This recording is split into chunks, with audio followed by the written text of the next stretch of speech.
This is the very first trick for you to try using the mosaic effect. Now in my videos, I usually use the movie clips to communicate something. Use them a lot. Yeah, but if it is like this, it doesn't look very good. So what are you gonna do about it?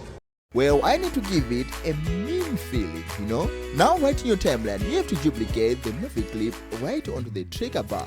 After you've done that, go right straight to the effects and then right here you search for the Mosaic Blur. And right here you are going to see a lot of them. Now talking about the mosaic effects, Filmora's newest update actually added more 9 mosaic effects for you to use and be more creative. So right here you can choose any of these blur effects right here. Actually, for this example right here, I'm going to pick this one right here and then apply it on this video right here. And right here on this above clip, go right onto the transform properties right here and then actually reduce the size to this size, alright? And now if you increase the blur effect of the video below, you're going to see the meme, you're going to see it in this way. Now I understand everything. And now moving on to the very second one, my dear friend, we would like to give this nice text right here a blurred animated background like this way. This is the text that I'm going to use for this particular example. Alright, so right here under the media, you're going to see this option right here, which is the adjustment layer. Alright, so take one right in the trick between your title and the background video, like in this trick right here. Alright, and right now you go back to the effects again and then drag down one of those blur effects right here and drag it right straight onto the adjustment layer. And then the rest of the job right here, which is animating these blur effects, and you are going to do that through the adjustment layer. Alright, like in this case right here, I can play around with the transform tab here and then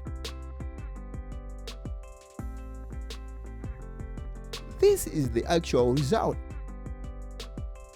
Well, my dear friends, moving on to the very last one, and this is the very interesting one. Alright, so it happens so many times when you don't know. It may be a video clip or an image. You just don't know what's wrong with this, but actually you feel that something is wrong. So like in this example that I have right here, my dear friend, if we are to fix the depth, this image is going to look twice better as it is right now. Alright, so let's see how we can do that. So what you're going to do right here is when you select the image and then you go to the AI tools right here, you are going to see the AI portrait. Alright, so you are going to turn it on as to remove the background. Alright, so and then after you've done that, duplicate this image right in your timeline and then on the above image disable the AI portrait. Alright, and then after that go on to the effects tab, and this time around you are not bringing down any of the blur effects, but you need to search a specific one, which is the lens blur or the depth, you know. And right here you can actually adjust the effect settings right on the effects properties here to make it appear very natural. Alright, well my dear friend, this is all in this episode. If you like it, don't forget to subscribe. It's to help the growth of the channel. Let's meet in the next episode right here.